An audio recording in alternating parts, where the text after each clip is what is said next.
عليكم ورحمة الله وبركاته. من يهد الله فلا مضل له ومن يضلله فلا هادي له. ونشهد أن لا إله إلا الله وحده لا شريك له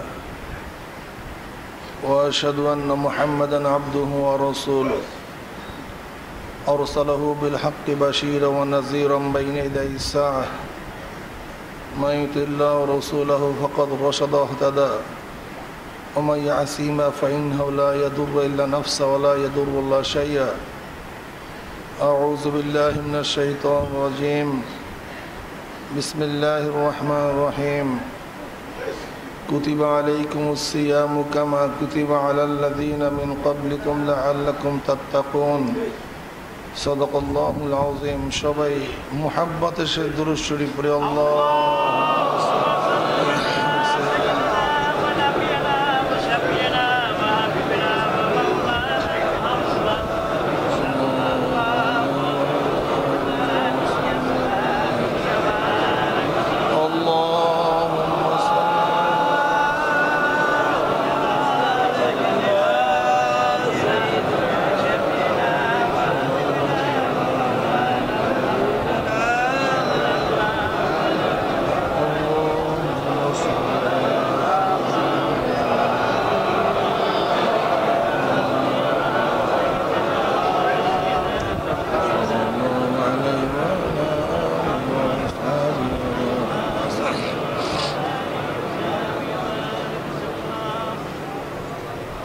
আল্লাহর দরবারে লাখো শুকরিয়া যে মাওলাই করিম আপনাকে আমাকে আজও পর্যন্ত হায়াতে রেখে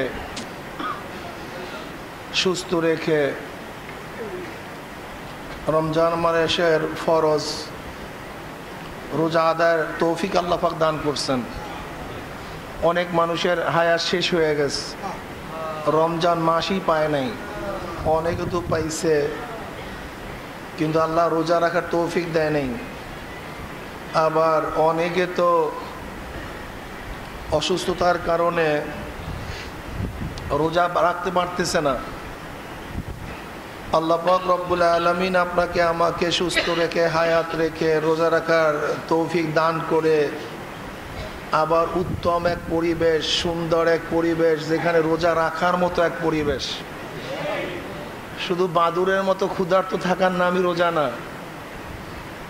বাদুরও তো সকাল থেকে সন্ধ্যা পর্যন্ত ক্ষুধার্ত থাকে। বাদুর তো সাধারণত সন্ধ্যার পরই আহারের জন্য খাওয়ার জন্য নামে, সারাদিন ক্ষুধার্ত থাকে। শৃগালগুলিও তো সারাদিন ক্ষুধার্ত থাকে। শুধু ক্ষুধার্ত থাকার নামই রোজা না, রোজা তো ভিন্ন জিনিস।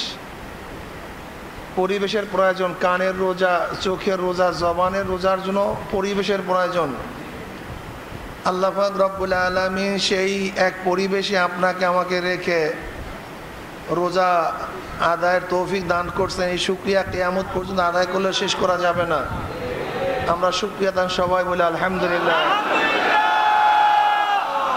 আসলে কি বলবো, কি বয়ান করব এই ধারণা করতে করতেই সময় শেষ হয়ে গেল।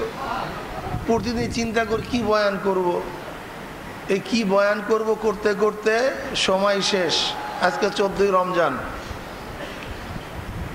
আল্লাহ রহমতের 10 দিন চলে গেছে নিশ্চিত, কিন্তু রহমত পাইলাম কি পাইলাম না এই ব্যাপারে আমরা নিশ্চিত নই। আজকেও মাগফিরাতের 4 দিন চলার পথে, কিন্তু এখনো যাই না মাগফিরাত আমার গুনাহ খাতা মাফ করাতে পারলাম কি পারলাম না। নবী আলাইহিস সালাতু ওয়াস সালাম রমজান মাসকে 3 ভাগে ভাগ করছেন। প্রথম 10 দিন রহমতের জন্য, মাঝখানের 10 দিন মাগফিরাতের জন্য, শেষের 10 দিন জাহান্নাম থেকে নাজাতের জন্য, বাঁচার জন্য, মুক্তির জন্য। রহমতের 10 দিন চলে গেছে নিশ্চিত, মাগফিরাতের 4 দিন যাইতেছে। নবী আলাইহিস সালাতু ওয়াস সালাম কি বললেন? মান সামা রমাযানা ঈমানান ওয়া ইহতিসাবান গুফিরা লাহু মা তাকাদ্দামা মিন যানবি ওয়া মান কামা লাইলাতান ফি রমজান ঈমানান ওয়া ইহতিসাবান গুফিরা লাহু মা তাকাদ্দামা মিন যানবি। ওমান কামা লাইলাতুল কদর ঈমানা ওয়া ইহতিসাবা গুফিরা লাহু মা তাকাদ্দামা মিন যানবি আও কামা ক্বালা নবী আলাইহিস সালাতু ওয়াস সালাম। মুত্তাফাকুন আলাইহি হাদিসের মধ্যে আসছে, যেই ব্যক্তি ঈমান ইহতিসাব মানে ইহতিসাব তো হিসাব থেকে, এখানে ইহতিসাবের অর্থ হলো নিশ্চিত এই ধারণা করে যে অবশ্যই আমি সওয়াব পাবো, এই আশায়। কি কথা ঠিক না?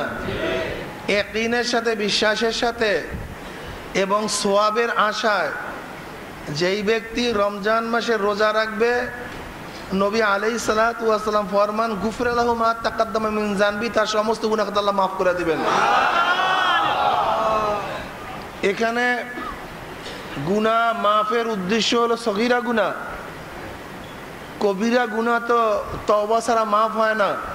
তবে হ্যাঁ, এর মধ্যেও যদি আমরা তওবার নিয়াত করি, আল্লাহ পাক রব্বুল আলামিনের মাধ্যমেও কবিরা গুনাহ মাফ করে দিবেন। সেই তওবার কিছু কথা চলতেছিল, সবরের কিছু কথা চলতেছিল, সবর সম্পর্কে আলোচনা করতেছিলাম। আল্লাহ পাক রব্বুল আলামিন অনেক কথাই কসম করে বলছেন। এর মধ্যে সূরা আসরের মধ্যে আল্লাহ পাক কসম কাটছেন, ফালা ওয়া রাব্বিকা লা ইউমিনুনা হাত্তা ইউহাক্কিমুকা ফীমা শাজারা বাইনাহুম। এই আয়াতের দ্বারা কসম শুরু, আল আসর এই সূরার দ্বারা কসম শেষ। এরপর আল্লাহ পাক রব্বুল আলামিন কোনো কথাই কসম করে বলেন নাই। সূরা আসরকে আল্লাহ পাক রব্বুল আলামিন কসম দিয়া শেষ করছেন। নবী আলাইহিস সালাতু ওয়াস সালামের এমন দুইজন সাহাবী ছিল যারা একে অপরকে সূরা আসর না শোনানোর আগ পর্যন্ত একে অপরের থেকে পৃথক হইতো না। আল্লামা শাফি রহমাতুল্লাহ আলাইহি বলেন, যদি কোনো মানুষ সূরা আসর সম্পর্কে চিন্তা ভাবনা করে তাহলে তার জন্য যথেষ্ট হয়ে যায়। আমি সময়ের কসম কেন করলো এই বিষয়ে কিছু আলোচনা করছিলাম, ঠিক না? আল্লাহ পাক সময়ের কসম করে বললেন সমস্ত মানুষ ক্ষতিগ্রস্ত, ধ্বংস, কোনো মানুষ নাজি না, জান্নাতে যেতে পারবে না, সবাই জাহান্নামে চলে যাবে। আল আস ইন্নাল ইনসানা লাফি খুসর। এখানে যদিও আলিফ লাম মিম ইস্তিগরাক, আসলে এই ক্ষতির মধ্যে সমস্ত মানুষ ক্ষতিগ্রস্ত না। কি কথা ঠিক না? কিন্তু বাহ্যিক দৃষ্টিতে বোঝা যায় সমস্ত মানুষ ক্ষতিগ্রস্ত, ধ্বংস, জাহান্নামে চলে যাবে। হ্যাঁ, যার মধ্যে 4টা গুণ থাকবে। কয়টা গুণ? সে ব্যক্তি ক্ষতিগ্রস্ত হবে না, জাহান্নামে যাবে না, ধ্বংস হবে না, সে জান্নাতে চলে যাবে। ইল্লাল্লাযীনা আমানু ওয়া আমিলুস সালিহাত ওয়া তাওয়াসাউ বিল হক ওয়া তাওয়াসাউ বিস সাবর। এই 4টা গুণ যার মধ্যে থাকবে সে ব্যক্তি নাজি হয়ে যাবে, মুক্তি পেয়ে যাবে, সে ব্যক্তি জাহান্নামে যাবে না। আর এই 4টা গুণ যার মধ্যে থাকবে না সে ব্যক্তি নিশ্চিত জাহান্নামে চলে যাবে। কয়টা গুণ? ঈমান বলেন, নেক আমল, হকের ওসিয়ত দাওয়াত, সবরের ওসিয়ত, সবরের দাওয়াত। ঈমান সম্পর্কে আমরা কম বেশি সবাই জানি, কাজে আলোচনা করব না। ওই যে মাশহুর হাদিসের মধ্যে নবী আলাইহিস সালাতু ওয়াস সালাম ঈমানের বয়ান করছেন। عن عبد الله بن عمر رضي الله عن عمر بن الخطاب رضي الله تعالى عنه قال بينما نحن عند رسول الله صلى الله عليه وسلم ذات يوم اطلع علينا رجل شديد بياض الثياب وشديد سواد الشعر لا يراه عليه اثر السفر ولا يره احد حتى جلس الى النبي صلى الله عليه وسلم فاسند ركبتيه الى ركبتيه ووضع كفيه على فخذيه فقال يا محمد أخبرني عن الإسلام قال رسول الله صلى الله عليه وسلم الإسلام أن تشهد أن لا إله إلا الله وأن محمد رسول الله وتقيم الصلاة وتؤتي الزكاة وتصوم رمضان وتحج البيت إن استطعت إليه سبيلا قال صدقت فعجبنا له يسأله وصدقه ويصدقه فقال أخبرني عن الإيمان قال رسول الله صلى الله عليه وسلم أن تؤمن بالله وملائكته وكتبه ورسله واليوم الآخر وتؤمن بقدر خيره وشره قال صدقت قال فأخبرني عن الإحسان قال رسول الله صلى الله عليه وسلم أن تعبد الله كأنك تراه فإن لم تكن تراه فإنه يراك قال فأخبرني عن الساعة قال ما المسؤول عنها بأعلم من السائل قال فأخبرني عن أمراتها قال أن تلد الأمات ربتها وأن ترى الحوفاة العورات العالات الرياء الشاي يطارن في البنيان قال انطلق فلبست مليا ثم قال لي يا عمر التدري من السائل قلت الله أعلم أعلم قال رسول الله قال الله ورسوله أعلم قال رسول الله صلى الله عليه وسلم فإنه جبرائيل آتاني ليعلمكم دينكم রাহু মুসলিম। এই হাদিস মুসলিমের মধ্যে আসছে, কিছু শব্দের পরিবর্তনে বুখারীর মধ্যে আসছে, সিয়াসাতটা সমস্ত হাদিসের কিতাবের মধ্যে হাদিস আসছে। এই হাদিসকে উম্মুল হাদিস বলা হয়, সুলুসুদ্দিন বলা হয়, কেউ রুবউদ্দিন বলছে, কেউ খুমুসুদ্দিন বলছে। এই হাদিস অনেক উচ্চ মাকামের হাদিস। ওমর ইবনে খাত্তাব রাদিয়াল্লাহু ফরমান, আমরা নবী আলাইহিস সালাতু ওয়াস সালামের দরবারে বসা, নবী আলাইহিস সালাতু ওয়াস সালামের দরবারে বসা। ইসতলা আলাইনা রাজুলুন শাদীদু বিয়াদু সিয়াবে শাদীদু সাওয়াদি শা'রে লা ইউরাহু আলাইহি আসারুস সাফার ওয়া লা ইয়ারিবুন আহাদুন হাত্তা জালাসা নবী সাল্লাল্লাহু আলাইহি ওয়াসাল্লাম। এর মধ্যে এক ব্যক্তি আসছেন যার জামা কাপড়গুলি ধবধবে সাদা, খুব সুন্দর, পরিপাটি। কি কথা ঠিক না? এর থেকে বোঝা যায় কি পরিপাটি সাদা সুন্দর জামা পরা না যায় কিছু না, এটা ভালো আরো। কি কথা ঠিক না? একটা সুন্দর পরিপাটি জামা, এবং সেই জামার মধ্যে কোনো ময়লা নাই, কোনো ধুলাবালির মিশ্রণ নাই।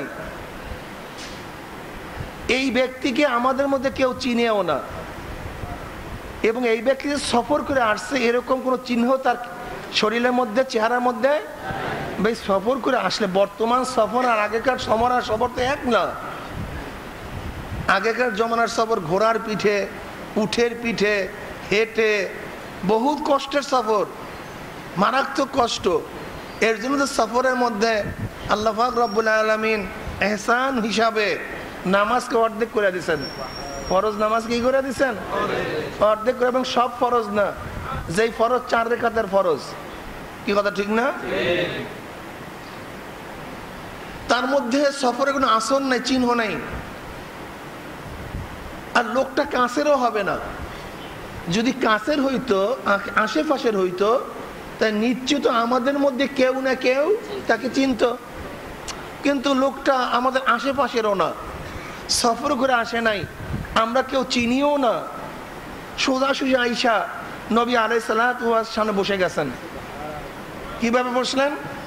এই 2 হাঁটু তার 2 হাঁটুর সাথে ঠেকায়া দিছেন। যেরকম আত্তাহিয়াতুর সূরাতে মানুষ 2 হাঁটু ভেঙে বসে, এরকম জিবরাইল আলাইহিস সালাম ওই ব্যক্তি আইসা 2 হাঁটুর সাথে দিয়ে এরকম বসে গেছেন, এরকম বসে গেছেন। ওয়াদা কাফাই আলা ফাকিজাইহি, এবং তার 2 হাত নবী আলাইহিস সালাম 2 উরুর উপরে রাখলেন। এরপর বলো ওয়াকালা ইয়া মুহাম্মদ আখবিরনি আনিল ইসলাম, মুহাম্মদ তুমি ইসলাম সম্পর্কে আমাকে জানিয়ে দাও। ক্বালা রাসূলুল্লাহ সাল্লাল্লাহু আলাইহি ওয়াসাল্লাম ইসলাম আন তাশহাদু আল্লা ইলাহা ইল্লাল্লাহ ওয়া আন্না মুহাম্মাদুর রাসূলুল্লাহ ওয়া তুকিমাস সালাত ওয়া তুতিয়াজ যাকাত ওয়া তাসুম রমাজান ওয়া তাহুজ্জাল বাইত ইন ইসতাতা ইলাইহি সাবিলা। নবী বললেন সাক্ষী দেয়া আল্লাহ এক, মুহাম্মদ তার বান্দা ও রাসূল, নামাজ কায়েম করা, যাকাত প্রদান করা, রমজান মাসে রোজা রাখা, যার শক্তি থাকবে সে হজ করবে। ইমাম মালিক রহমতুল্লাহ আলাইহি এই শক্তির দ্বারা উদ্দেশ্য নিয়েছেন যার শারীরিক অবস্থা ভালো, হারাম পর্যন্ত পুষার শক্তি রাখে। এখানে অর্থকরী কোনো কথা নাই, অর্থকরী কোনো কথা নাই, বিধান নাই। মানিস্তাতা ইলাইহি সাবিলা, যেই ব্যক্তির শরীর ভালো, হেরেন পর্যন্ত পৌঁছার শক্তি রাখে, এমন ব্যক্তির উপরে হজ ফরজ হয়ে যায়। যদিও বর্তমান যেমন আমরা আর্থিক এবং শারীরিক এবং পরিবার পরিজনের ভরণ পোষণ এইগুলি ফতুয়া ঠিকই আছে, এইগুলির ফতুয়া মুফতাবি আলাই কৌল এইটাই, কিন্তু ইমাম মালিক রাহমাতুল্লাহ আলাইহির কৌল হলো এই, যদি কোনো ব্যক্তির শারীরিক সুস্থতা থাকে, যদি হেঁটেও সেই ব্যক্তি হেরেমে পৌঁছার শক্তি রাখে, তার উপরেই হজ ফরজ। ইমাম মালিক রাহমাতুল্লাহ কৌল। যাই হোক, মান ইসতাতা ইলাইহি সাবিলা ক্বালা সাদাকতা ফাজিবনা লাহু ইয়াসআলু ওয়া ইউসাদদিকুহু। আমরা আশ্চর্য হয়ে গেলাম। আমরা কি হয়ে গেলাম? আশ্চর্য হয়ে গেলাম। সেই প্রশ্ন করতেছে, আবার সে সত্যায়ন করতেছে। আর আসলে তো প্রশ্ন ওই ব্যক্তি করে যে ব্যক্তি ওই জিনিস জানে না, অন্যের থেকে জানার জন্য তো প্রশ্ন করে। কি কথা ঠিক না? অন্যের থেকে, একটা হলো অন্যের থেকে জানার জন্য প্রশ্ন করা, আর এক প্রশ্ন হলো সে যে জানে সেইটা জানা। ওস্তাদ ছাত্রকে প্রশ্ন করে, ওস্তাদ জানে না এই হিসাবে না, বরং ছাত্র জানে কি জানে না সেইটা জানার জন্য ওস্তাদ প্রশ্ন করে। আর ছাত্র প্রশ্ন করে ওস্তাদের কাছে, এইটা ছাত্র না জানার কারণে ওস্তাদ থেকে জানার জন্য প্রশ্ন করে। দুই প্রশ্নের ভাবভঙ্গি সম্পূর্ণ ভিন্ন না ভাই? ওস্তাদের প্রশ্ন করা ছাত্রের কাছে এক বিষয়, আর ছাত্রের প্রশ্ন করা ওস্তাদের কাছে ভিন্ন বিষয়। কি কথা ঠিক না? যেমন ছাত্র যখন ওস্তাদের কাছে প্রশ্ন করে, ওস্তাদ যদি জবাব দেয়, ছাত্র যদি না জানে, তখন কিন্তু ছাত্র এই কথা বলে না, আপনার ওস্তাদ ঠিকই বলছেন, এই কথা বলে না। কি কথা ঠিক না? কারণ যদি ঠিক বলছে সত্যায়ন করে, তাহলে আগের থেকেই ওই জিনিসটা তার জানার প্রয়োজন ছিল, সে তো জানিই না, সত্যায়ন করবে কিভাবে? কি কথা ঠিক না? কিন্তু যখন ওস্তাদ ছাত্রের কাছে প্রশ্ন করে আর ছাত্র যখন জবাব দেয়, তখন ওস্তাদ মাথা নাড়ে, হ্যাঁ তার মানে তোমার ঠিক, এটা আমি আগেই জানি, তোমার জবাব ঠিক আছে। তা হযরত জিবরাইল আলাইহিস সালাতু ওয়াস সালাম, নবী আলাইহিস সালাতু ওয়াস সালাম জবাব শোনার পরে বললেন, সাদাকতা, আপনি সত্য বলছেন। ফাআজাবনা লাহু ইয়াসআলুহু ওয়া ইউসাদদিকুহু। আমরা আশ্চর্য হয়ে গেলাম, যিনি প্রশ্ন করছেন সে আবার সত্যায়ন করতেছেন। তার মানে যে প্রশ্নগুলি করা হয়েছে, এই প্রশ্ন সম্পর্কে প্রশ্নকারী আগের থেকেই অবগত, অবহিত। কি কথা ঠিক না? আমরা আশ্চর্য হয়ে গেলাম। এরপরে তিনি প্রশ্ন করলেন, ওমাল ঈমান ইয়া রাসূলুল্লাহ? ক্বালা রাসূলুল্লাহ সাল্লাল্লাহু আলাইহি ওয়াসাল্লাম, আন তু'মিনা বিল্লাহি ওয়া মালাইকাতিহি ওয়া কুতুবিহি ওয়া রুসুলিহি ওয়াল ইয়াউমিল আখির ওয়া তু'মিনা বিকদরি খাইরিহি ওয়া শাররিহি। ক্বালা সাদাকতা। ক্বালা ফাআকবিরনি আল ইহসান। ঈমানের ব্যাখ্যা আসলে কঠিন এবং জটিল, একটু না দিয়েই পারি না, একটু না দিয়েই পারি না।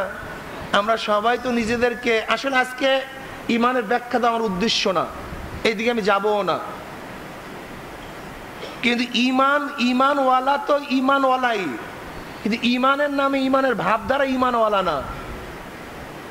ঈমানের নামে, ঈমানের ভাব দ্বারা ঈমানওয়ালা না। ঈমান খুব মারাত্মক এবং জটিল। যদি ঈমান একবার কোনো মানুষের কলবের মধ্যে ঢুকে যায়, সেখান থেকে কেউ বের করতে পারে না। আসহাবুল উখদুদের ঘটনা আপনারা সবাই জানেন। আসহাবুল উখদুদের ঘটনা আপনারা সবাই জানেন বা অনেকেই জানেন। ঘটনাটা কি বলবো?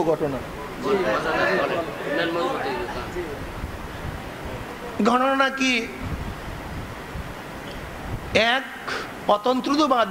অতন্ত্রবাদী জাদুকর, সে জাদু করত, বাদশার দরবারে থাকতো। সে জাদু ওই শয়তানের প্রবঞ্চনায় তারকা গণনা করে কিছু জাদু টাদু সে জানতো, এবং আগাম কিছু ঘটনা অনেক কিছু সে বলতে পারত। বুড়া হয়ে গেছে, সে বলতেছে, বাদশা নামদার, আপনি এমন এক যুবককে ঠিক করেন যাকে আমি এই বিদ্যা শিখাতে পারি, এই বিদ্যা আমি শিখাতে পারি। বাদশা একজন যুবক ঠিক করছে। ওই যুবক প্রতিদিন তার কাছে জাদুবিদ্যা শিক্ষা দেওয়ার জন্য, শিক্ষা গ্রহণ করার জন্য তার কাছে গমন করে আসে। ওই যুবক যে রাস্তা দিয়ে আসতো, সেই রাস্তার মধ্যে একজন পাদ্রী ছিল, গির্জা ছিল। পাদ্রী যুবককে দেখিয়া সে দ্বীনের দাওয়াত দিছে। মনে রাখতে হবে, ইসলাম আসার আগে দ্বীনে হক ছিল ঈসাই ধর্ম। ঈসাই ধর্ম দ্বীনে হক ছিল। সেই গির্জার পাদ্রী সেই ব্যক্তিকে দ্বীনের দাওয়াত দিছে। সে ঈমান গ্রহণ করছে, এক আল্লাহকে বিশ্বাস করছে। সে এক আল্লাহকে বিশ্বাস করছে।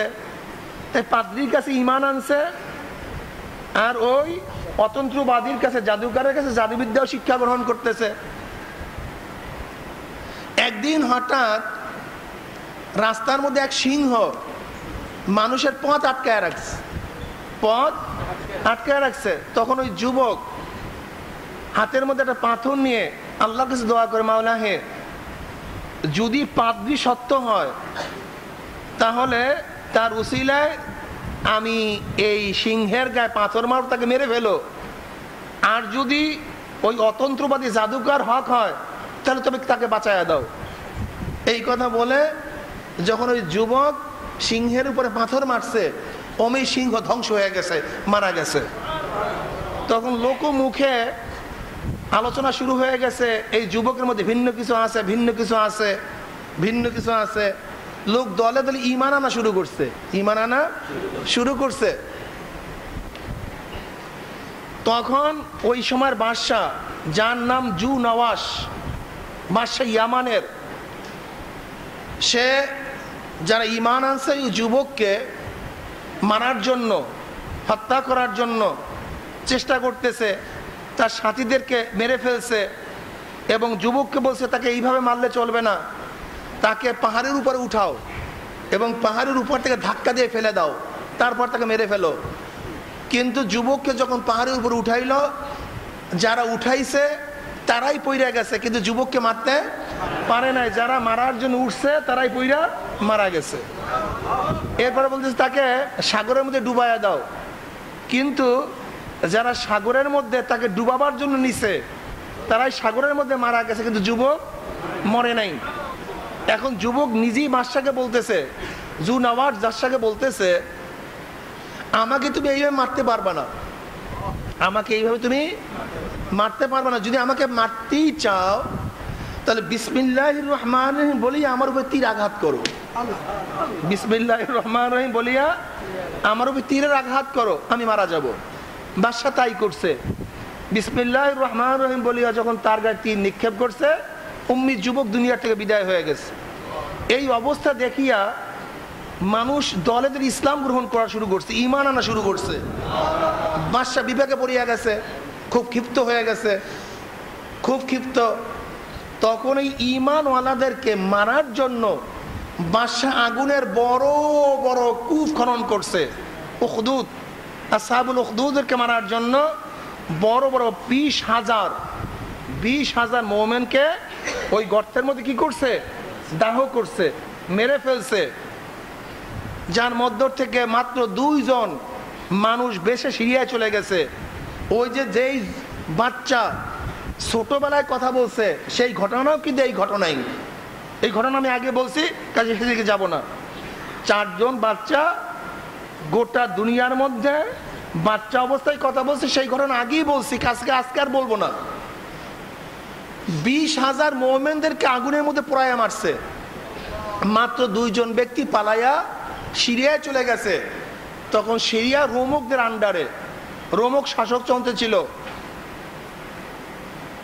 ওই 2 ব্যক্তি সিরিয়ার গভর্নরের কাছে, বাদশার কাছে এই ঘটনা বলার পরে সে অগ্নিশর্মা হয়ে যায়, ক্ষিপ্ত হয়ে যায় এবং তার বিরুদ্ধে অভিযান চালাবার জন্য আবুসিনিয়ার নওশেরাও না, আবুসিনিয়ার হইল আব্রাহাম, এই যে আব্রাহামের কাছে চিঠি লেখেন। তখন এই আব্রাহাম ইয়ামানের সেই বাদশার উপরে আক্রমণ পরিচালনা করে। তার সাথে আরেকজন ছিল সেনাপতি আবরাত। হ্যাঁ, এই আবরাত এবং আব্রাহাম, এই 2 জন সেনাপতি,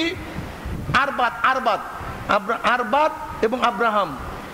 এক সেনাপতির নাম আরবাত আর এক সেনাপতির নাম আব্রাহাম।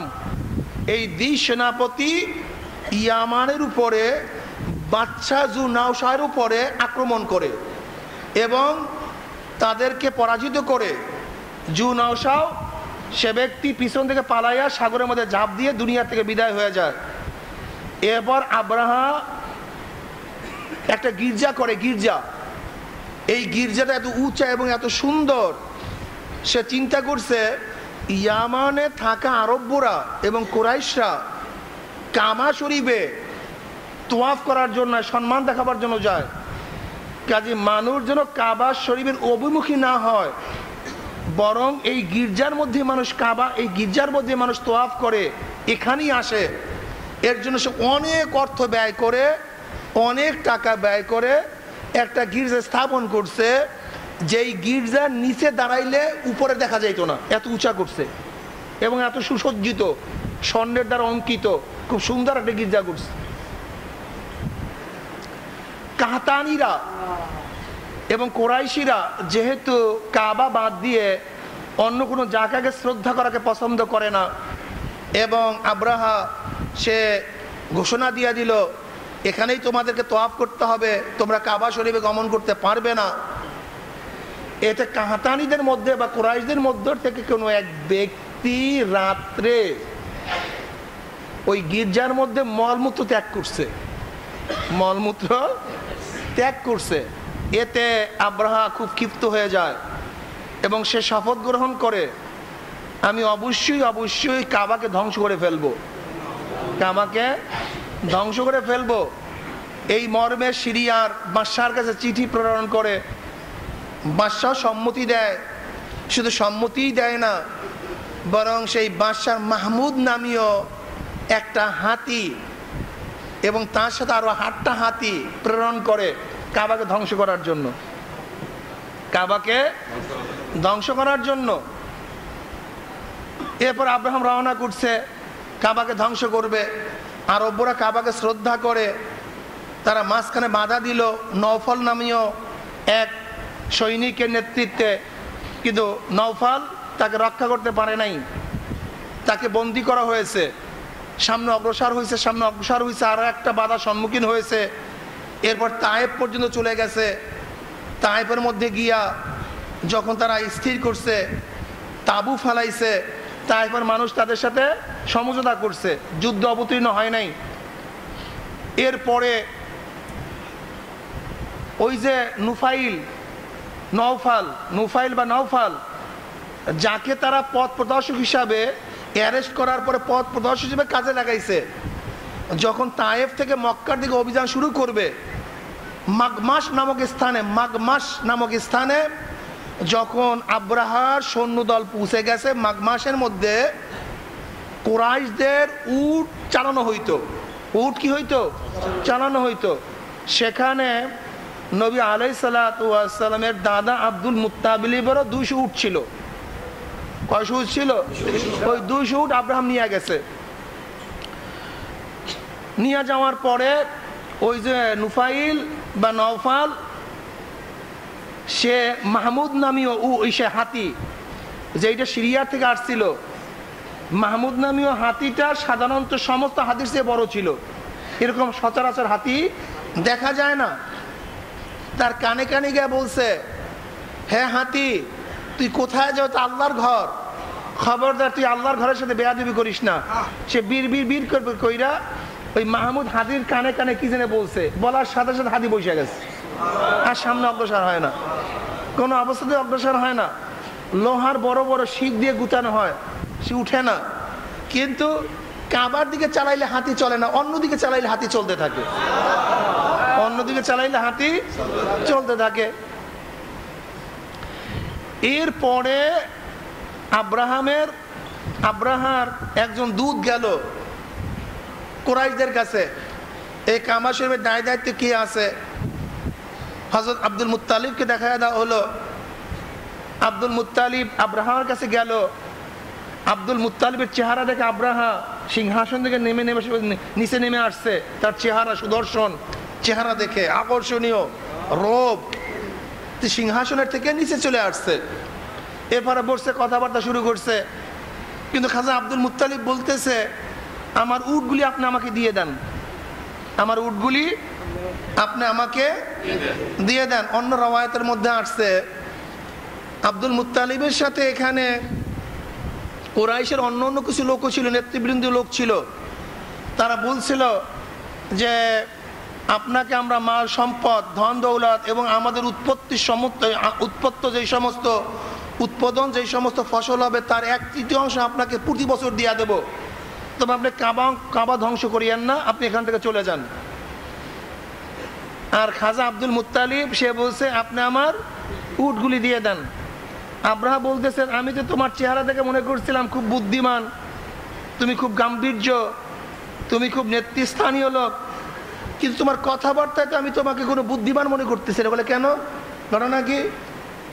বলে কাবা সম্পর্কে তুমি আলোচনা করবা, কিন্তু তুমি সামান্য উট সম্পর্কে আলোচনা করতেছ। তখন আব্দুল মুত্তালিব বলছিল আমি তো কাবার মালিক না, আমি উটের মালিক।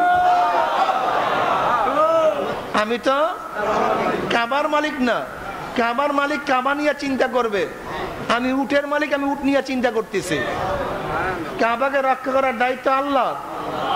রওয়ায়াতের মধ্যে আসছে, ঐতিহাসিকরা বলেন আব্দুল মুত্তালিব তার উট নিয়ে ফিরে আসেন, কাবা শরীফের সবাইকে নিয়ে দোয়া করেন, আল্লাহ তুমি তোমার ঘরকে রক্ষা করো। পাহাড়ের উপর আব্দুল মুত্তালিব উঠে বলতেছেন মাওলা হে, আমি আমার উটকে সংরক্ষণ করলাম, তুমি তোমার কাবাকে সংরক্ষণ করো। আমি আমার উটকে হেফাজত করছি, তুমি তোমার কাবাকে হেফাজত করো। এরপরে দেখা যায় এই দোয়া করার পরই জেদ্দার তরফ থেকে এই তয়রান আবাবিল পাখিটা কবুতরের চেয়ে ছোট, ঘুঘুর চেয়ে একটু, চড়ুইর চেয়ে একটু বড়, যার চেহারা ছিল হিংস্র প্রাণীর মতো। ইবনে কাসির রহমাতুল্লাহ আলাই এবং কুরতুবী রহমাতুল্লাহ আলাই বলেন এর আগে এই পাখি কখনো দেখা যায় নাই, ওই ঘটনার পরে এই পাখি আর কোনোদিন দেখা যায় নাই। ওই পাখি ওই সময় দেখা গেছে, জেদ্দার তরফ থেকে কালো মেঘের মতো সেই পাখি চলে আসছে। 3টা বাজে গেছে দেখা অবস্থা। সেই মেঘের মতো সেই পাখিগুলি আসছে। সেই পাখিগুলির মধ্যে 3টা কঙ্কর ছিল, 3টা বোমা ছিল। আলাম তারা কাইফা ফাআলা রাব্বুকা বিআসহাবিল ফিল আলাম ইয়াজআল কাইদাহুম ফি তাদলিল ওয়া আরসাল আলাইহিম তায়রান আবাবিল তারমিহিম বিহিজারাতিন মিন সিজ্জিল। সিজ্জিল বলা হয় মাটির থেকে বানানো, ভিজা মাটির থেকে বানানো কঙ্করকে। তার মানে কঙ্কর খুব শক্ত ছিল না, আসমানি কোনো জিনিস ছিল না। কি কথা ঠিক না? ছোট্ট, কিন্তু আল্লাহ পাকের কুদরত তার মধ্যে ছিল। ওই পাখিগুলি 3টা কঙ্কর বহন করছে, একটা হলো তার ঠোঁটের মধ্যে, 2টা তার বাহুর মধ্যে। কয়টা বোমা? বোমার সাইজ কি? বোমার সাইজ হলো মুসুরি ডালের চেয়ে একটু বড়, কলুই ডালের চেয়ে একটু ছোট। এই হলো বোমার সাইজ। যখন ওই বোমা উপর থেকে নিচে মারছে, মারার সাথে সাথে হাতির গায়ে পড়ার সাথে সাথে ছিদ্র হয়ে গেছে। এবং ওই বোমা মারার সাথে সাথে সবাই মারা যায় নাই, বরং ওই বোমা যার গায়ে গায়ে পড়ছে বড় বড় এরকম বসন্ত মতো ফোসকা উঠে গেছে, এরকম ফোসকা, বড় বড় ফোসকা উঠে গেছে। চোখে পড়ছে, চোখ অন্ধ হয়ে গেছে, রোগাক্রান্ত হয়ে গেছে। আব্রাহা মরে নাই, আল্লাহ পাক গজব দিবে, আযাব দিবে, এর জন্য তার গায়ের মধ্যে বোমা ফালাইছে। বোমা ফালাবার মতো যেখানে যেখানে পড়ছে সেখানে ঠোসকা উঠে পয়সা যাইতে আছে। যখন রওনা কইরা আবার ইয়ামানে গেছে, সেখানে গিয়ে কাইতে হয়ে গেছে, আযাব এবং গজব দিয়ে দুনিয়ার থেকে বিদায় হয়ে গেছে। যাই হোক, আসহাবে উখদুদ এই বাদশা মুসলমানদেরকে, মুমিনদেরকে মারার জন্য আগুনের কুয়া খনন করছে, কিন্তু ঈমান ওয়ালারা আগুনের মধ্যে ঝাঁপ দিয়েছে, কিন্তু ঈমান ছাড়ে নাই। আমি এইটাই বলার উদ্দেশ্য, ঈমান কি জিনিস। যখন এক মহিলাকে নিয়ে আসছে ফুটান্ত তৈলের মধ্যে জ্বালাবে, ঈমান ছাড়, নাহলে তোকে এই তৈলের মধ্যে জ্বালিয়ে দেব। ঈমান ছাড়বো না, তৈলের মধ্যে জ্বালাও। অমনি মহিলার কোলের থেকে একটা বাচ্চাকে নিয়ে তৈলের মধ্যে ভিজায় দিছে, সাথে সাথে ভাজি হয়ে গেছে। হাদিসের মধ্যে আসছে তখন মহিলার মধ্যে একটু কেমন কেমন যেন ভাব পয়দা হইছে। অমনি আল্লাহ পাক রব্বুল আলামিন ওই বাচ্চার মুখের মধ্যে জবান দিয়া দিছে। বাচ্চা বলতেছে, আম্মু বিচলিত হয়েও না, দুর্বল হয়েও না, আমি তো আনন্দের মধ্যে আছি, তুমিও চলে আসো। এর নাম ইমান। এত সহজ না, ইমান এত সহজ না। ইমানের পরীক্ষা যদি পরীক্ষা দেওয়া হয়, অনেকের মধ্যে ইমান থাকবে না। শুধু তাই নয়, যদি মুরিদদেরকে একটু পরীক্ষা নেওয়া হয়, মুরিদগিরি ছাড়িয়ে সবাই চলে যায়, অনেকেই চলিয়া যায়। একটু ধাবার দিলে রাগ করলেও দেখছি সহ্য করতে পারে না। আমি খুব খেয়াল করে দেখছি, একটু রাগ করলে একটু ধাবার দিলে দেখছি চেহারার মধ্যে আসর পড়ে যায়। তার মানে হলো যদি আরেকটু প্রেশার দেওয়া হয় ভেঙে যাবে। এর দ্বারা কাজ হয় না। আমিনু কামা আমানান নাস,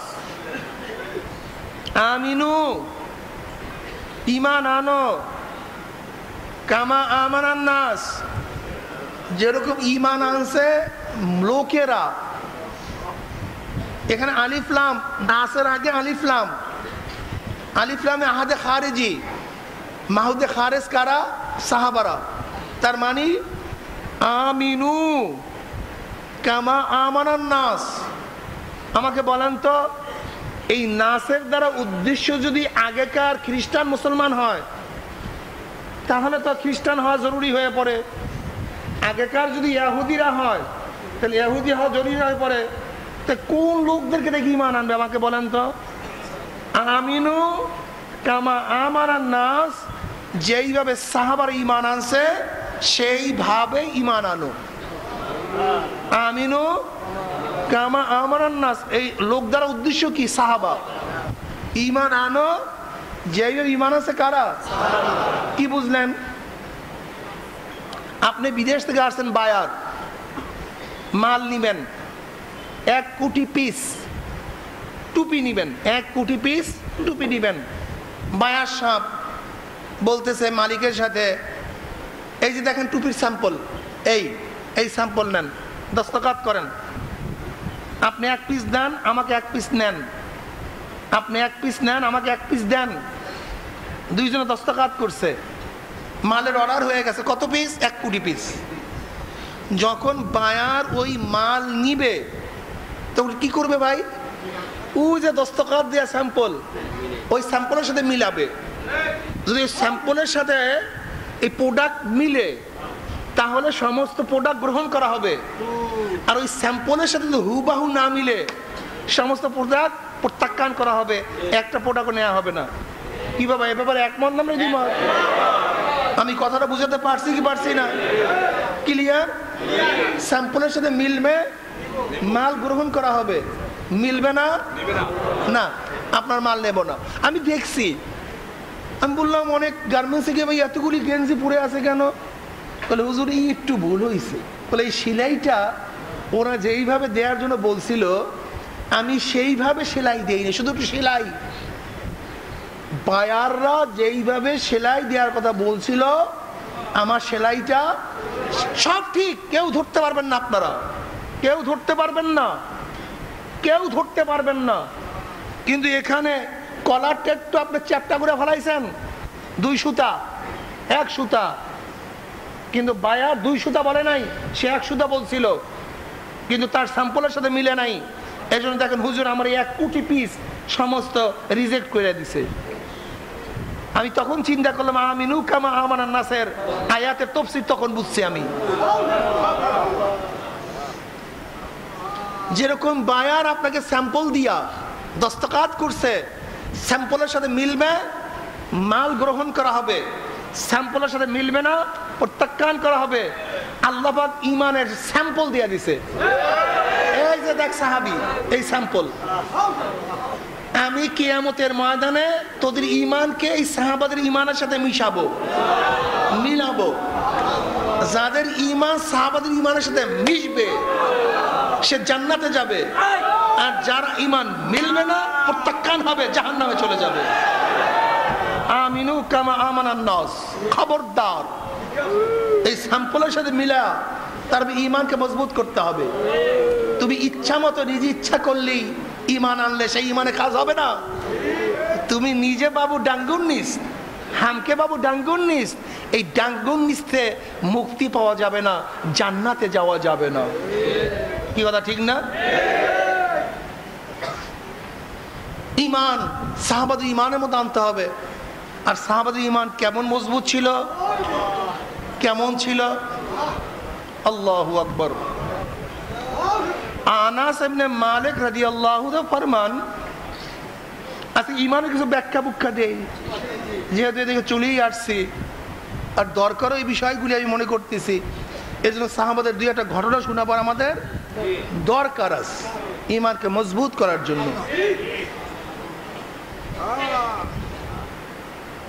আনাস ইবনে মালিক রাদিয়াল্লাহু ফরমান, আমরা বসা নবী আলাইহিস সালাতু ওয়াস সালাম দরবারে, এর মধ্যে এক ব্যক্তি আইসা সালাম দিছে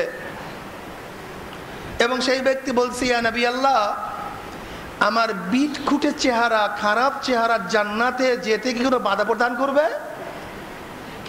নবী বললেন, না, যদি তুমি আল্লাহর উপর ঈমান আনো এবং আমার আনিত সমস্ত বিষয়ের উপর ঈমান আনো, বিশ্বাস করো এবং কাজ করো, তাহলে তোমার এই বিট খুঁটে চেহারা, খারাপ চেহারা জান্নাতে যেতে কোনো বাধা দিবে না, বাধা হবে না। তখন এই ব্যক্তি বলে, ইয়া নবী আল্লাহ, আপনার সামনে যারা বসা আছে এবং যারা নাই, এরকম অনেকের কাছে আমি বিবাহের প্রস্তাব দিয়েছিলাম, কিন্তু আমার চেহারা খারাপ দেখে তারা তাদের মেয়েকে আমার কাছে বিবাহ দেয় নাই। নবী আলাইহিস সালাতু ওয়াস সালাম বললেন, এখানে কি আমর ইবনে ওয়াহাব আছে? বলে নাই। যিনি সাকাবি গোষ্ঠীর লোক, আর ওই ব্যক্তি বনি আসলামের, এবং তিনি বললেন, ইয়া নবী আল্লাহ, যদিও আমার চেহারা বিটখুটে, কিন্তু আমি বনি আসলামের সম্ভ্রান্ত পরিবারের লোক, আমার উপরে আমার মামাদের বংশের প্রভাব বেশি পড়ছে, একটু মামারা কালো কুলো, এই প্রভাব, যদিও বনি আসলামের আমি সম্ভ্রান্ত পরিবারের, কিন্তু চেহারা বেশি ভালো হয় না, মামাদের প্রভাব বেশি বলছে। এখানে কি আমর ইবনে ওয়াহাব আছো? কল না ইয়া নবী আল্লাহ। কল তুমি যাও, তুমি তার ঘর চিনো? কল হ্যাঁ চিনি। কলে যাও, তার ঘরে গিয়ে কড়া নাড়াও, খটখট করো এবং বলো, তোমার মেয়ের সাথে আল্লাহ নবী আমাকে বিবাহ দিয়া দিয়েছে, যাই বলো। ওই ব্যক্তি উঠলেন, আমর ইবনে ওয়াহাবের ঘরে গেলেন, কড়া নাড়া দিলেন, খটখট করলেন, সালাম দিলেন। তারা মনে করছে যে আরব্য কোনো লোক। দরজা খুলছে, দরজা খুলছে, সালাম কালাম হয়েছে, বসছে, কিন্তু তার চেহারা দেখে তারা একটু কেমন বীতশ্রদ্ধা, সে আগের মতো মেজাজ নাই। দরজা খোলার আগে যেই স্বর ছিল, তার চেহারা দেখে সেই স্বর পাল্টে গেছে। আমর ইবনে ওয়াহাবের এক সুন্দরী সুস্ত্রী আকর্ষণীয় মেয়ে ছিল, আল্লাহ নবী তার সাথে বিবাহ দিয়ে দিস। কি কথা বুঝেন নাই? ওই ব্যক্তি বলতেছে, শোনেন, আপনার মেয়ের সাথে আল্লাহ নবী আমাকে বিবাহ দিয়ে দিছে। শুই না মেজাজ খারাপ হয়ে গেছে, শুই না রুরু ব্যবহার করছে, ঘাট ধরে নামাজ, যাও এখান থেকে, ফাইজলামির জায়গা বাস্তা আমরা বাক এখান থেকে। ও ব্যক্তি সরাসরি নবী আলাইহিস সালাতু ওয়াস সালামের দরবারে আসছে, আইসা বলছে, ইয়া নবী আল্লাহ, কাজ তো হয় নাই, বরং অপমান। ওইদিকে ওই ব্যক্তির মেয়ে এই আড়াল থেকে সব ঘটনা শুনছে, বলছে, আব্বা জান, আপনি কি করলেন? ওহির মাধ্যমে আপনি জিল্লাতে অপমানিত হওয়ার আগে দৌড়ে গেলেন নবীর কাছে, মাপ চান, ক্ষমা প্রার্থনা করেন। এবং আব্বাজান শোনেন, যেই বিবাহে আল্লাহ আল্লাহর রসুল রাজি, আপনি রাজি হন অথবা নাই হন, আমি সেই বিয়ে রাজি আছি। আল্লাহর রসুলের বিবাহে প্রত্যাখ্যান করবো না, দুনিয়া কয়দিনের। ওই ব্যক্তি দৌড়ে আসছেন, নবী আলাইহিস সালাতু ওয়াস সালামকে সালাম করলেন। নবী আলাইহিস সালাতু ওয়াস সালাম বললেন, তুমি কি আল্লাহ নবীর বিবাহকে প্রত্যাখ্যান করছো? ওই বলতে, ইয়া নবী আল্লাহ, মাফ করেন, ক্ষমা করেন, বুঝতে পারি নাই, ভাবছিলাম ব্যক্তি সত্য কথা বলে নাই, যেহেতু ব্যক্তি এখন সত্য কথা বলছে আমি বুঝতে পারলাম, আমার মেয়েকে আমি বিবাহ দিয়া দিলাম। আমি ভাবছিলাম লোকটা হটকারী, সত্য কথা বলে নাই, এখন যেহেতু প্রমাণিত হয়ে গেল লোকটা সত্য কথা বলছে, আমার কোনো আপত্তি নাই। নবী আলাইহিস সালাম বলেন, যাও তোমার বিবাহের মোহর 600 দিরহাম, 600 দিরহাম নিয়ে তুমি স্ত্রীর কাছে চলে যাও, কিছু কেনাকাটা করো। নবী আল্লাহ কোনো পয়সা নেই, কিচ্ছু নাই, নিয়ে নেন, কারোর থেকে কিছু দিয়ে দেন, সবার থেকে কিছু নিয়ে আমাকে কিছু দেন, কিছু নাই তো যাবো কি নিয়ে। নবী আলাইহিস সালাম বললেন, যাও তোমার মোহরের জিম্মাদার আলী, সালমান ফার্সি এবং ওসমান গনি, তারা প্রত্যেকেই তোমাকে 200 দিরহাম করে দিবে। ওই ব্যক্তি গেলেন আলী রাদিয়াল্লাহু তাআলার কাছে, সে 200 দিরহামের বেশি দিয়ে দিয়েছেন। গেলেন সালমান ফার্সির কাছে, সেও 200 দিরহামের বেশি দিয়ে দিয়েছেন। গেলেন ওসমান গনির কাছে, সেও 200 দিরহামের বেশি তাকে দিয়ে দিয়েছেন। হৃষ্টচিত্ত, খুশি, মোহর, টাকা যা ছিল তার চেয়ে অনেক বেশি, কেনাকাটা খুব সুন্দর হবে। বাজারের মধ্যে বাজার করতেছিলেন, বাজার করবেন, স্ত্রীর জন্য গহনা কিনবেন, শাড়ি কিনবেন, সুন্দর সুন্দর জিনিস কিনবেন, যেহেতু টাকা অনেক, 600 দিরহামের বেশি, অনেক টাকা কিনবেন, লিস্টি করতেছেন, বাজার ঘুরতেছেন, দেখতেছেন, চয়েস করতেছেন। এর মধ্যে এক আহ্বানকারী আহ্বান করতেছে আল্লাহর নবীর থেকে জিহাদের ঘোষণা, আল জিহাদ, জিহাদে চলো। নেতা দিয়ে দিস, আরম্ভ করে দিছে, ডাক শুরু হয়ে গেছে। এর মধ্যে এই ব্যক্তি আসমানের দিকে তাকাইছে, আসমানের মালিক, জমিনের মালিক, গোটা দুনিয়ার মালিক, তোমার নবীর তরফ থেকে জিহাদের ঘোষণা চলে আসছে, আহ্বান চলে আসছে। আমি আমার এই অর্থগুলি আমার বিবির পিছনে আর খরচ করতে চাই না, আমি যুদ্ধের পিছনে খরচ করতে চাই, আমি জিহাদের জন্য প্রস্তুতি গ্রহণ করতে চাই। কেনাকাটা শেষ, শাড়ি গয়না শেষ, লিপস্টিকও শেষ, তৈল পানি কেনার সময় নাই, জিহাদের ডাক আসছে। এবার তলোয়ার কেন, ঘোড়া কেন, ঢাল কেন, তীর কেন, যুদ্ধের সরঞ্জামাদি কেন, স্ত্রীর জন্য সুসজ্জা করার আর সময় সুযোগ নাই। তলোয়ার কিনস, ঢাল, ঘোড়া কিনিয়া সমস্ত যুদ্ধের পোশাক পরিধান করে, শুধু চক্ষু বের করা আছে, আর কিছু নাই, সব আবৃত করা। মুজাহিদদের কাফেলা দাঁড়ায় গেছে। এক ব্যক্তি বলতেছে, কে? অপরিচিত লোক, কোথা থেকে আসছে? আলী রাদিয়াল্লাহু বললেন, হয়তো বাহরাইন থেকে বা সিরিয়ার থেকে আমাদের ধর্ম সম্পর্কে জানার জন্য ব্যক্তি আসছে, আর এখন আমাদের যুদ্ধের সাথে শরীক হওয়ার জন্য সে আমাদের সাথে প্রস্তুতি গ্রহণ করছে, অসুবিধা কি? বাধা দিও না। চলছে যুদ্ধ, চলছে যুদ্ধ, রণাঙ্গনে পুরা বীর বিক্রমে যুদ্ধ চলছে, যুদ্ধ করতেছে। যুদ্ধ করতে করতে তার বাহুর থেকে যখন কাপড় সরে গেছে, তার কালা অংশ দেখে বুঝতে পারছে নবী আলাইহিস সালাতু কে সাদ। নবী ডাক দিয়ে বলছে, কে সাদ? বলে, হ্যাঁ ইয়া রাসূলুল্লাহ, আমি সাদ। ইয়া নবী আল্লাহ, আমি সাদ। আল্লাহ পাকের নবী দোয়া করলেন, তোমার সফল হোক, তোমার সফল হোক। যুদ্ধ চলতেছে, আল্লাহ নবীও দোয়া পেয়ে গেছেন, উদ্যম বেড়ে গেছে, যুদ্ধ সামনে চলতেছে। এর মধ্যে এসে আঘাতে আঘাতে ঘোড়া নিচের থেকে, ঘোড়ার পায়ের উপরে আঘাত করার কারণে ঘোড়া নিচে পড়ে গেছে। তিনি নামলেন, মাজার মধ্যে, কোমরের মধ্যে ভালো মতো কাপড় বেঁধে নিলেন, যুদ্ধ শুরু করলেন। হঠাৎ এক আহ্বানকারী ব্যক্তি আহ্বান করে বলছি, ইয়া নবী আল্লাহ, সাদ আর দুনিয়াতে নাই, সে দুনিয়ার থেকে শহীদ হয়ে গেছে, বিদায় হয়ে গেছে। নবী আলাইহিস সালাতু ওয়াস সালাম সাহাদের কাছে আসছেন। নবী আলাইহিস সালাতু ওয়াস সাহাদের কাছে আসছেন, তার মাথাকে তার কোলে উঠাইলেন। নবী আলাইহিস সালাতু ওয়াস সালাম কোলের উপরে সাহাদের মাথা উঠাইছে, নিচে নিজের হাত দিয়া চেহারার থেকে ধুলাবালি সব মুছিয়ে দিতে আসে, এরকম চেহারার থেকে ধুলাবালি সব মুছতেছে।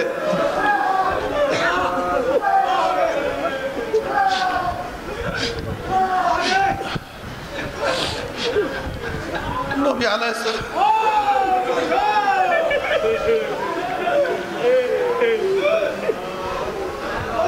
এরপর নবী আলাইহিস সালাম নিজেই কেঁদে ফেললেন, চোখের থেকে পানি গড়ায় গড়ে পড়তেছে।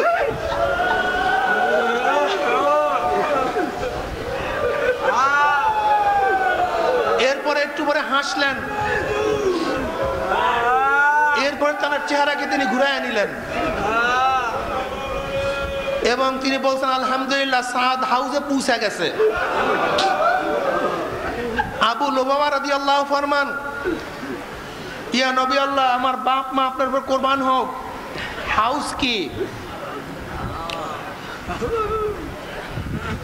নবী আলাইহিস সালাতু ওয়াস সালাম বললেন, আল্লাহ পাক রব্বুল আলামিন কিয়ামতের ময়দানে আমাকে হাউস দান করবেন, যার চওড়া হবে সানা থেকে বসরা পর্যন্ত, সানা থেকে বসরা পর্যন্ত তার চওড়া হবে, যার উভয় পার্শ্ব মণিমুক্তা দ্বারা খচিত থাকবে,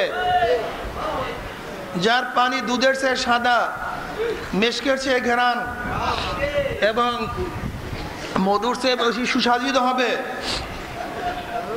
বুখারীর মধ্যে রওয়ায়াত আসছে, মান শারাবা মিনহু লাম ইয়াজমা আবাদা, যে ব্যক্তি উহান থেকে হাউজে কাউসার থেকে এক পেয়ালা পানি পান করবে 50,000 বছরের মধ্যে আর পানির পিপাসা লাগবে না। এবার আবু লুবাবা রাদিয়াল্লাহু বললেন, ইয়া নবী আল্লাহ, আপনি কাঁদলেন, এরপরে হাসলেন, এরপর চেহারা কি ঘুরালেন কেন? নবী আলাইহিস সালাতু ওয়াস সালাম বললেন, দেখো লুবাবা, সাদের বিরহ বেদনা আমি কেঁদে ফেলছি। সেই স্ত্রীর জন্য যাবে,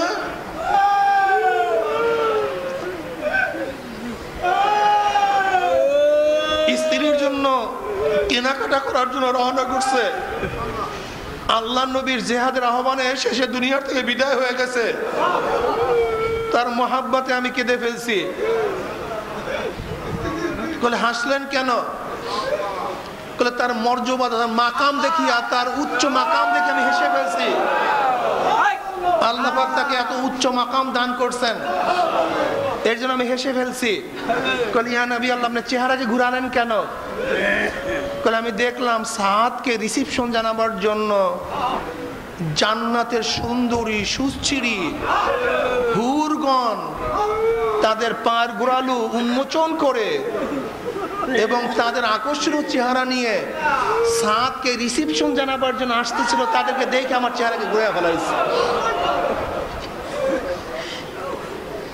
এই হলো সাহাবা, সাহাবাদের ত্যাগ, সাহাবাদের মুহাব্বত আল্লাহর নবীর কথার উপরে।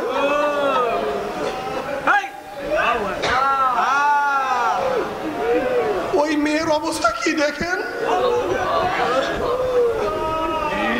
আল্লাহর রাসূল যেই বিবাহে রাজি, আমিও সেই বিবাহে রাজি। আর বর্তমানে আমাদের মেয়েদের অবস্থা কি? বর্তমানে আমাদের বাবাদের অবস্থা কি? ঈমান আনতে হবে সাহাবাদের ঈমানের মতো, তওবা করতে হবে সাহাবাদের তওবার মতো।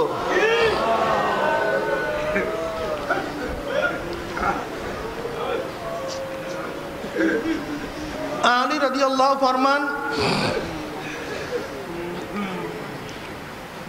নবী আলাইহিস সালাতু ওয়াস সালাম যখন আনসার এবং মুহাজিরদের মধ্যে ভ্রাতৃত্ব বন্ধনে আবদ্ধ করতেছিলেন, ভ্রাতৃত্ব বন্ধনে একে অপরকে ভাই বানায় দেয়, অমুকে অমুকের ভাই।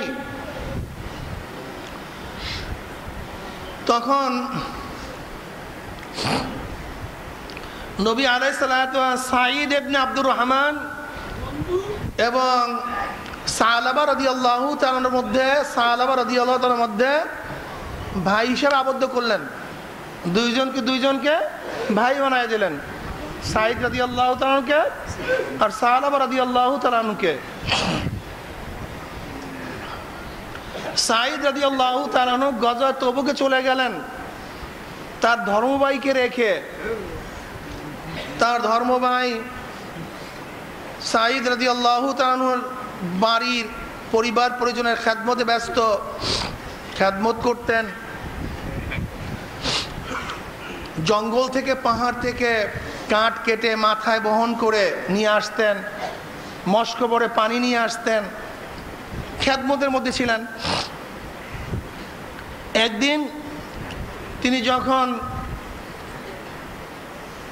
পানি অথবা লাকড়ি বোঝাই করে নিয়ে আসছেন পর্দার বাহিরে, হঠাৎ শয়তান তাকে ওয়াসওয়াসা দিছে, তুমি কি দেখছো পর্দার মধ্যে কি আছে? পর্দার মধ্যে কি আছে তুমি কি দেখছো?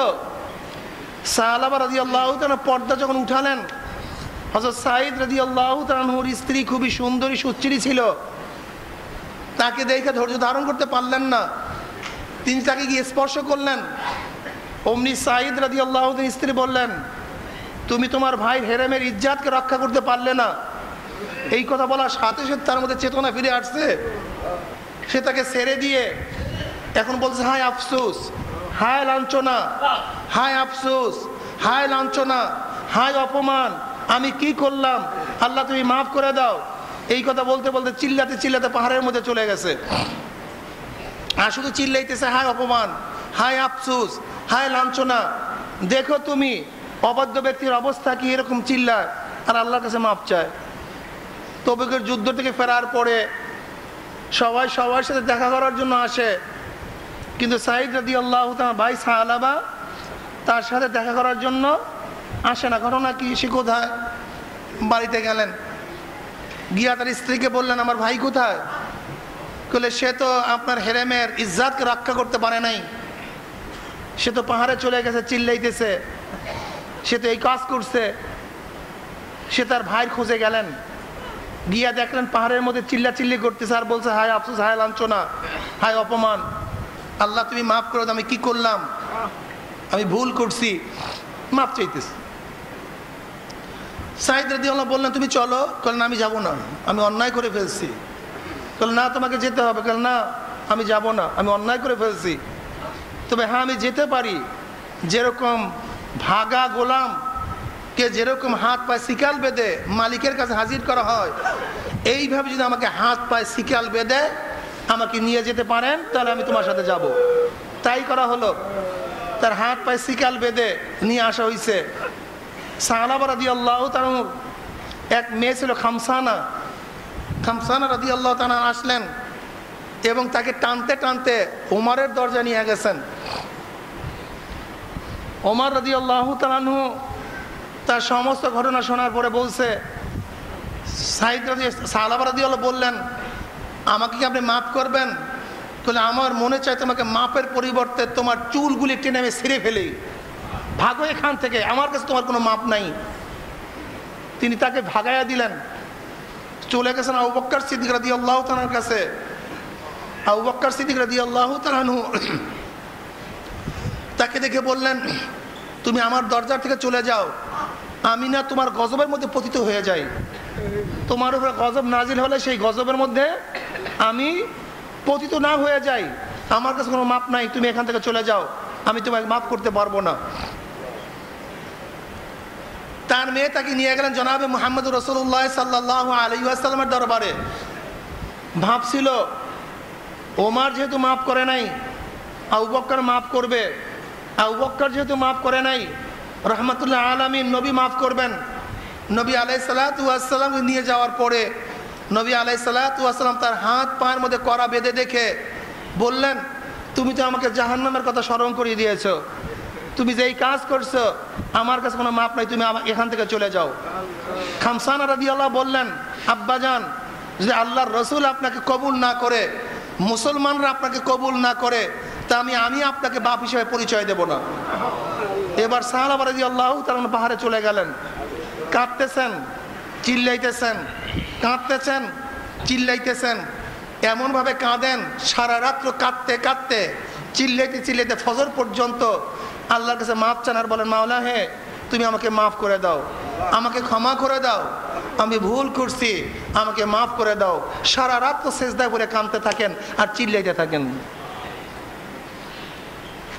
এর মধ্যে আল্লাহ পাক রব্বুল আলামিন ফেরেশতা নাযিল করলেন এবং বললেন, নবী আলাইহিস সালাতু ওয়াস সালামকে সালাম দাও এবং তাকে প্রশ্ন করো আসমান জমিন কে সৃষ্টি করছে, তাকে প্রশ্ন করো। ফেরেশতা আসছে, সালাম পৌঁছাইলেন এবং বললেন, ইয়া নবী আল্লাহ, আল্লাহ পাক প্রশ্ন করছে আসমান জমিন কে সৃষ্টি করছে। নবী আলাইহিস সালাতু ওয়াস সালাম বললেন, আসমান জমিন গোটা মাখলুকাত রেজেক্ট এবং আমাকেও তো আল্লাহ পাকই সৃষ্টি করছেন। বলে, ইয়া নবী আল্লাহ, আপনি শুনে নেন, যেই ব্যক্তিকে আপনি এখান থেকে ভাগিয়ে দিয়েছেন সেই সাহাবাকে আল্লাহ পাক রব্বুল আলামিন মাফ করে দিয়েছেন।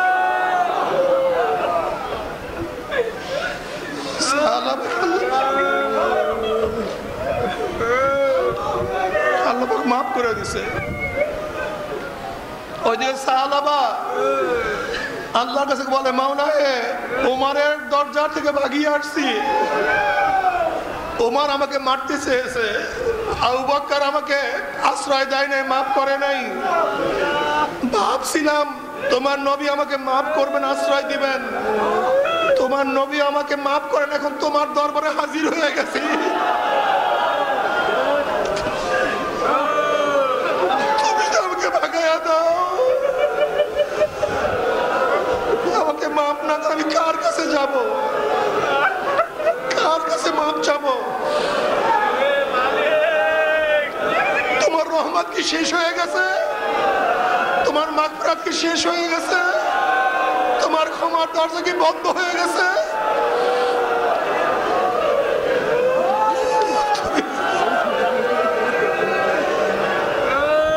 তুমি তোমার বন্ধাকে ভাগাই দেবে, কার কাছে যাবো?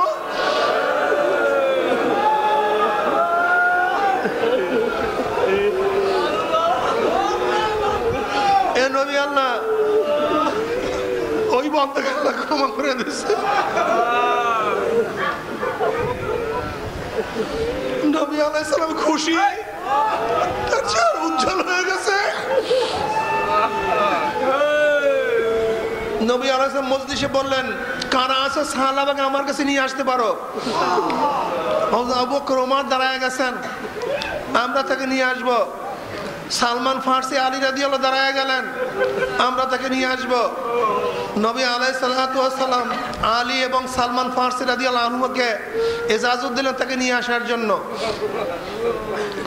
তারা তাকে নিয়ে আসার জন্য বের হয়ে পড়ছেন। বের হওয়ার পরে এক রাখালের সাথে দেখা, উট চালকের সাথে। তারা বললেন, তোমরা কি এমন এক ব্যক্তিকে দেখছো নাকি? সে বলতে, জাহান্নাম থেকে ভাগনেওয়ালা ব্যক্তিকে খোঁজ করতে আসছেন নাকি? বলে, হ্যাঁ সেই ব্যক্তিকে খোঁজ করতে আসছে। বলে, অপেক্ষা করুন, দেখবেন সেই ব্যক্তি সন্ধ্যা পরে গাছের নিচে আসিয়া কান্না শুরু করে।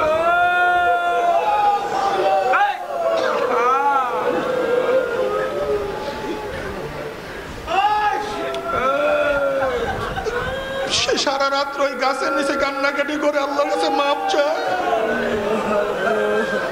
সারা রাত চিল্লে চিল্লি করে। অপেক্ষা করেন,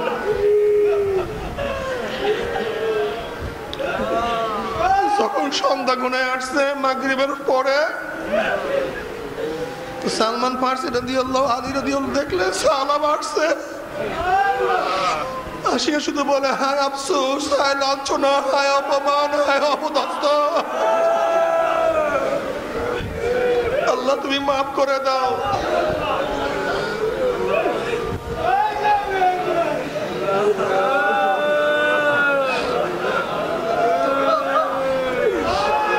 হযরত সালমান ফারসি রাদিয়াল্লাহু আলী রাদিয়াল্লাহু তাআলা তাদেরকে গিয়ে সুসংবাদ জানালেন, সালাম জানালেন।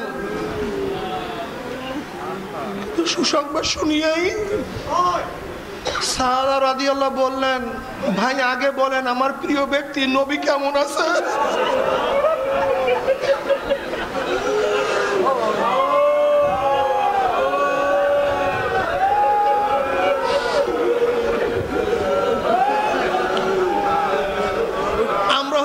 দিতাম? বলেন তো। তোর পীর, তোর ওস্তাদ, ওস্তাদের অভাব আছে, পীরের অভাব আছে, বাদ দে। অমুকের কাছে না গেলে কি হবে, বাদ দে। অথচ নবী আলাইহিস সালাতু ওয়াস সালামের থেকে ভাগাবার পরেও যখন তাকে মাফের সুসংবাদ জানান, সর্বপ্রথম বলেন, তোমরা বলো আমার প্রিয় ব্যক্তি আল্লাহর নবী কেমন আছে।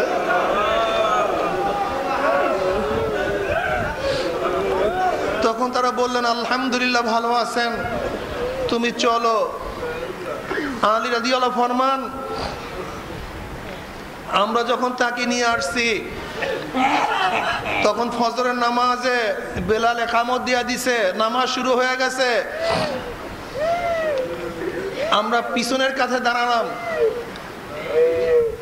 যখন নবী আলাইহিস সালাতু ওয়াস সালাম নামাজের মধ্যে পড়লেন আল হাকুমুত তাকাসুর,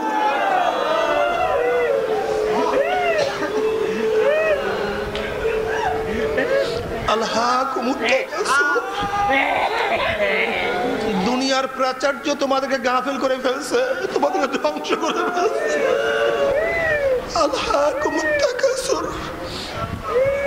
এই আয়াত তেলাওয়াত করার সাথে সাথে সাহাবা রাদিয়াল্লাহু তাআলা চিল্লান দিলেন, জোরে চিল্লান দিলেন। যখন নবী আলাইহিস সালাতু ওয়াস সালাম পড়লেন হাত্তা যুরতুমুল মাকাবির, এই অবস্থায় তোমরা কবরে পৌঁছিয়া যাও, এই আয়াত পড়ার সাথে সাথে সাহাবা রাদিয়াল্লাহু আল্লাহ চিল্লান দিয়া দুনিয়া থেকে বিদায় হয়ে গেছে। আর দুনিয়াতে নাই, দুনিয়া থেকে চলে গেছেন। সালাম ফিরাবার পরে নবী আলাইহিস সালাতু ওয়াস সালাম সাহাবা রাদিয়াল্লাহু আনহু আসছেন। নবী আলাইহিস সালাতু ওয়াস সালমান রাদিয়াল্লাহু বললেন, সাহাবার চেহারার উপরে পানির ছিটা মারো। সালমান রাদিয়াল্লাহু বললেন, ইয়া নবী আল্লাহ, সে তো দুনিয়া থেকে বিদায় হয়ে গেছে, আর দুনিয়াতে নাই।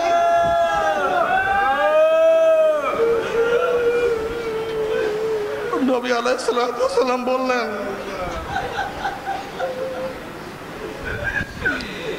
তাকে কাপড় দিয়ে ঢাকিয়া দাও।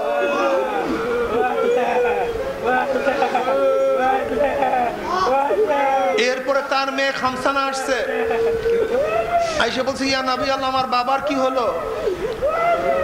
নবী আলাইহিস সালাতু ওয়াস সালাম বললেন, খামসানাকে ভিতরে নিয়ে যাও, মসজিদের ভিতরে নিয়ে যাও। ইয়া দেখে সাহাবা দুনিয়াতে নাই। তার মেয়ে খামসানা তার বাবার শিয়রের কাছে বলতেছে, বাবা জান, আপনার পরে দুনিয়াতে আমার আর কেউ রইল না, আর কেউ নাই, আমার ভাই নাই, মা নাই, বোন নাই, ছিলেন শুধু আপনি, আপনার দুনিয়াতে নাই, আপনার পরে দুনিয়ার মধ্যে আর আমার কেউ নাই।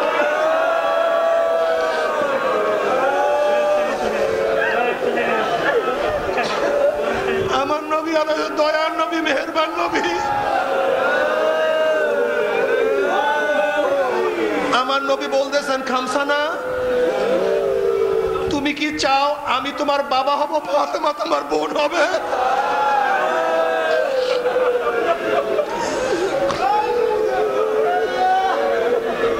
তুমি কি চাও আমি তোমার বাবা হব, ফাতেমা তোমার বোন হবে?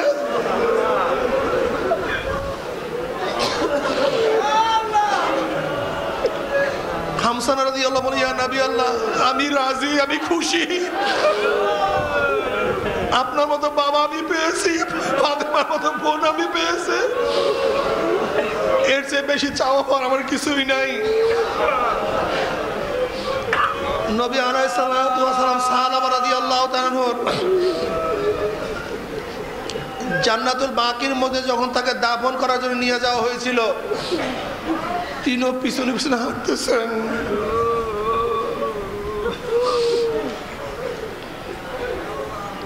কিন্তু দুই পায়ের উপরে ভর করে হাঁটতেছেন। সাহাবা রাদিয়াল্লাহু দাফন করার পর ওমর ইবনে খাত্তাব রাদিয়াল্লাহু বললেন, ইয়া নবী আল্লাহ, আমার বাপ মা আপনার উপর কুরবান হোক। সাহাবার কাফিনের পিছনে হাঁটতে যখন আপনাকে দেখছি, আমি তখন দেখলাম আপনি দুই বৃদ্ধা আঙ্গুলের উপরে ভর দিয়ে হাঁটতেছেন কেন? বলে, ওমর, সাহাবার জানা যায় এই পরিমাণ ফেরেশতা আসছে, আমি জমিনে পায়ের মধ্যে পাও রাখতে, মাটির মধ্যে পাও রাখতে পারতেছিলাম। والذين إذا فعلوا فاحشة أو ظلموا أنفسهم ذكروا الله فاستغفروا لذنوبهم ومن يغفر الذنوب إلا الله والذين إذا فعلوا فاحشة أو ظلموا أنفسهم ذكروا الله. এই আয়াত এই সাহাবা রাদিয়াল্লাহু তাআলার ব্যাপারে নাযিল হইছে। والذين إذا فعلوا فاحشة أو ظلموا أنفسهم ذكروا الله. যখন আল্লাহ পাকের বান্দা বান্দি কোন গুনার কাজ করে ফেলে, অন্যায় কাজ করে ফেলে, অথবা কোনো অন্যায় কাজের দ্বারা নিজের উপরে জুলুম করে ফেলে, ফাজকুরুল্লাহ, তখনই আল্লাহকে স্মরণ করে, মাওলা আমি ভুল করেছি, ফাস্তাগফিরু লিযুনুবিহিম, আর আমার মাওলা ব্যতীত তাদের গুনাহ কেই বা মাফ করবে, ওমাই ইয়াগফিরুয যুনুবা ইল্লাল্লাহ, ক্ষমা করার মালিক একমাত্র কে? আমার আল্লাহ। যেহেতু ক্ষমা করার মালিক একমাত্র আমার মাওলা, মাওলার কাছে দোয়া করো, মাওলা রে গুনাহ গাথা মাফ না করায়া কাউকে বিদায় দিও না আল্লাহ। আমার মাওলার কাছে মাপ চাইতে হবে, মাওলার কাছে মাপ। ক্ষমার তারিখ চলিয়া যাইতেছে, ক্ষমার সময় চলিয়া যাইতেছে। আবু হুরায়রা রাদিয়াল্লাহু তাআলা আনহু রওয়ায়াত করেন, ঈশার নামাজের পরে মসজিদ থেকে নামলাম, এর মধ্যে রাস্তার মধ্যে এক মহিলা ডাক দিয়ে, আবু হুরায়রা এদিকে আসো। আসলাম, আবু হুরায়রা আমি তো অন্যায় করে ফেলছি, আল্লাহ কি মাফ করবে? কলি কি অন্যায় করছো? না খুব মারাত্মক অন্যায়, মাফ করবে নাকি আল্লাহ? বলে বলো, আল্লাহ তো মাফ করবে, তওবা করলে তো মাফ করে, কি অন্যায় করছো বলো? না বলার মতো না, খুব কঠিন জঘন্য, আল্লাহ মাফ করবে নাকি? বলে বলো কি অন্যায় করছো? আবু হুরায়রা আমি অপকর্মে লিপ্ত হয়েছি, সেই অপকর্মের মাধ্যমে একটা বাচ্চা পেটের মধ্যে হয়েছে, বাচ্চা হওয়ার পরে সে জন্মগ্রহণ করার আমি হত্যা করে ফেলছি। আবু হুরায়রা বলে, লা হাওলা ইল্লা বিল্লাহ, তুই নিজে ধ্বংস হয়েছে, একটা নিষ্পাপ বাচ্চাকে হত্যা করছো, আল্লাহ পাক তোর এই গুনাহকে মাফ করবে না। এই কথা শোনার সাথে সাথে মহিলাটা চিল্লান দিয়ে বেহুশ হয়ে পড়ে গেছে, আল্লাহর ভয়ে চিল্লান দিয়ে বেহুশ হয়ে পড়ে গেছে। ওই অবস্থায় আবু হুরায়রা রাদিয়াল্লাহু মেয়েকে রেখে চলে গেছে। হঠাৎ খেয়াল পড়ছে, আল্লাহর নবী দুনিয়ার মধ্যে জিন্দা থাকাকালীন আমি কেন ফতোয়া দিলাম, আমি তাকে কেন বললাম যে আল্লাহ তোমাকে মাফ করবে না, এটা তো আমার ঠিক হয় নাই। সে দৌড়ে আল্লাহ নবীর কাছে গেলেন, গিয়া ঘটনা শুনালেন, জিয়া নবী আল্লাহ আমি বলছি আল্লাহ তোমাকে মাফ করবে না। তারপর সে বেহুশ হয়ে পড়ে গেছে। নবী আলাইহিস সালাতু ওয়াস সালাম বললেন, তুমি একজনকে ধ্বংস করছো, তুমি নিজেও ধ্বংস হও। তুমি কেন এই ফতোয়া দিছো? তুমি কি সূরা ফুরকানের ওই আয়াত পড়ো নাই?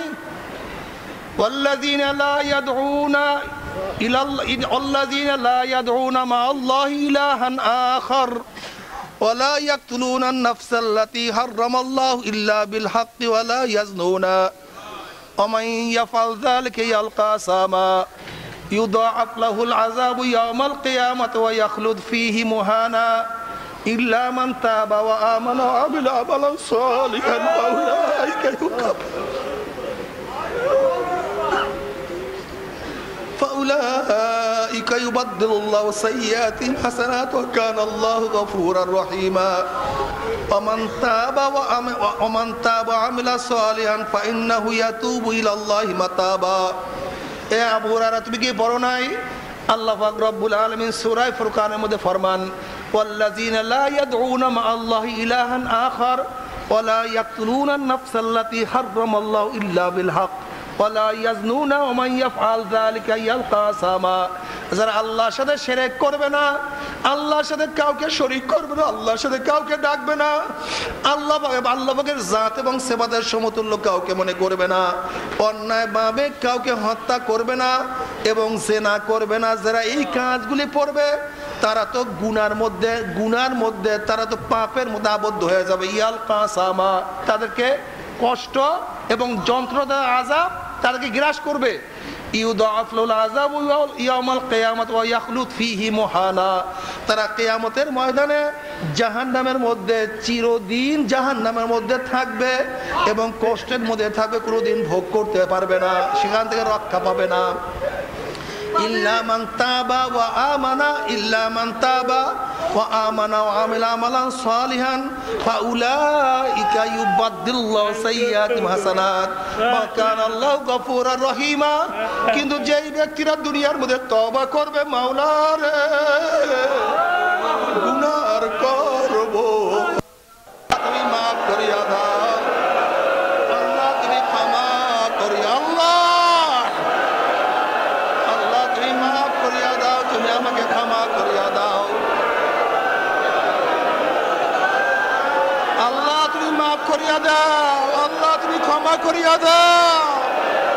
মাফ না করিয়া কাউকে বিদায় দিও না, তোমার ওলি না বানায় কাউকে বিদায় দিও না, গুনাহ মাফ না করে কাউকে বিদায় দিও না, গুনাহ খাতা মাফ না করে কাউকে বিদায় দিও না, গুনাহ খাতা মাফ না করে কাউকে বিদায় দিও আল্লাহ রে।